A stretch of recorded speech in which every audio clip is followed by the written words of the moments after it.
Hi, I'm author Heidi Stemple. This is my new book, The Poetry of Car Mechanics.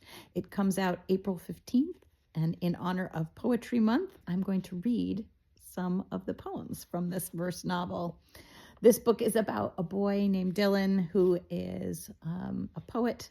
He fixes cars in his grandfather's auto shop. He is also a bird watcher. And this poem is called Birds. First, it was a place, that path in the woods to explore, or on bad days to escape. Along the way, along the years, I found the birds. No one taught me to tell crow from grackle, identify sparrow and warbler, buteo and accipiter. There are books for that. My field guide is old and bears the marks of the library, either cast aside for a newer version or lifted by my mother on a day she decided rules need not be followed. Either way, it is the best gift I ever received, this language of birds shared first with friends, but remaining still long after the friends had flown.